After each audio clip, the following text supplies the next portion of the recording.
Dimulai ya teman-teman. Ya. Oke. Assalamualaikum warahmatullahi wabarakatuh. Selamat pagi untuk teman-teman serta dosen pembimbing.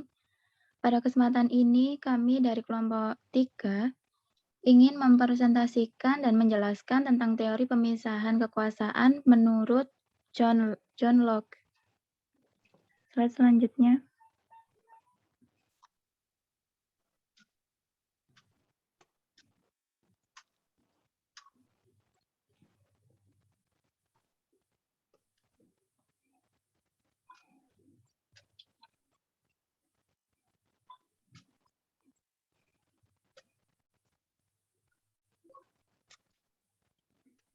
Menurut teori John Locke, adanya pembagian kekuasaan dimaksudkan agar tidak adanya kekuasaan mutlak, lalu membagi menjadi 3 kekuasaan, yaitu eksekutif, legislatif, federatif, lalu selang berjalannya waktu. Teori ini dikembangkan oleh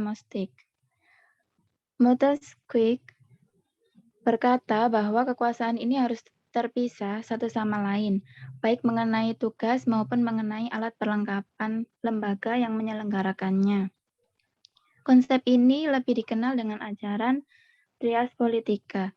Namun meskipun sudah adanya pembagian kekuasaan, masih ada ketegangan antar lembaga satu dan lembaga lain. Ini karena lembaga tersebut memiliki kekuasaan yang sama. Oleh karena itu, dengan adanya checks and balance ini yang mengakibatkan satu cabang kekuasaan dalam batas-batas tertentu dapat turut campur dalam tindakan cabang kekuasaan lain ini berfungsi agar adanya saling kontrol cabang kekuasaan agar menghindari tindakan-tindakan hegemonik, tiranik, dan sentralisasi kekuasaan. Slide selanjutnya akan dibacakan oleh Mas Arsy, silakan. Terima kasih.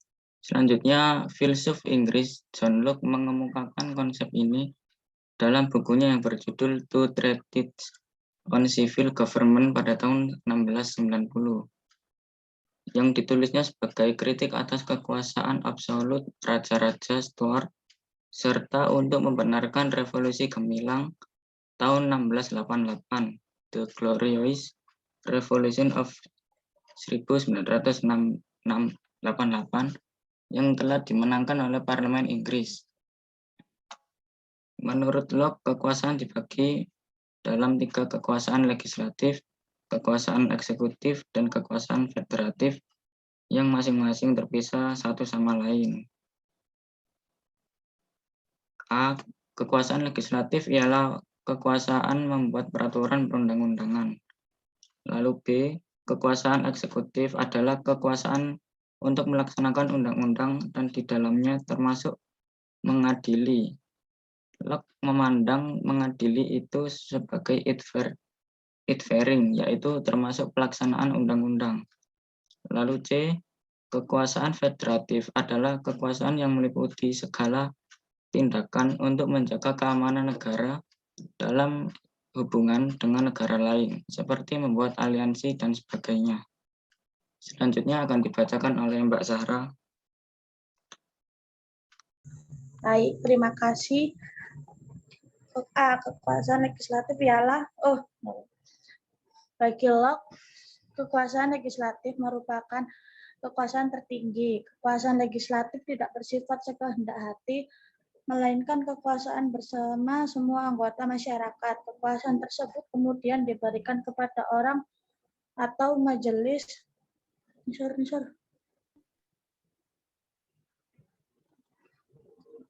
pembuat undang-undang. Kekuasaan eksekutif adalah kekuasaan negara untuk melaksanakan undang-undang dan di dalamnya termasuk kekuasaan mengadili. Kekuasaan eksekutif berada di bawah kekuasaan legislatif, tetapi bukan berarti keduanya tidak saling berhubungan. Ketiga, kekuasaan eksekutif harus dijalankan menurut undang-undang yang telah dibuat oleh legislatif. Pemerintah atau negara tunduk terhadap undang-undang yang telah ditetapkan. Kekuasaan federatif adalah kekuasaan negara yang meliputi segala tindakan untuk menjaga keamanan negara dalam hubungannya dengan negara lain. Kedua, kekuasaan federatif mengambil bagian dalam mengatur kerjasama dengan negara lain, perjanjian damai, atau menyatakan perang dengan negara lain. Ketiga, meskipun kekuasaan federatif berbeda dengan eksekutif, tetapi kedua kekuasaan ini tidak bisa dipisahkan. Kedua kekuasaan ini membutuhkan kekuatan masyarakat untuk menunjukkan eksistensinya. Tanggapan. Adapun tanggapan kelompok kami tentang teori John Locke ini adalah pada dasarnya John Locke meletakkan kekuasaan yang mengawasi jalannya perundang-undangan atau yudikatif ke dalam kekuasaan eksekutif. Sedangkan kekuasaan federatif lebih ke arah hubungan luar negeri, seperti membentuk aliansi antar negara dan segala transaksi dengan negara lain. John Locke dalam pandangannya lebih menekankan bahwa kekuasaan di dalam suatu negara harus dipisahkan untuk menjamin kemerdekaan warga negara dan perlindungan hak asasi manusia.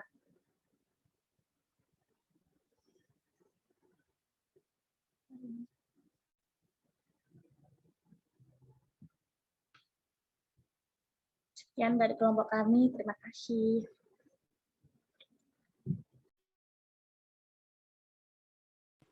Untuk teman-teman yang ingin bertanya atau memberi masukan, pendapat, atau tanggapan, silakan. Wassalamualaikum warahmatullahi wabarakatuh.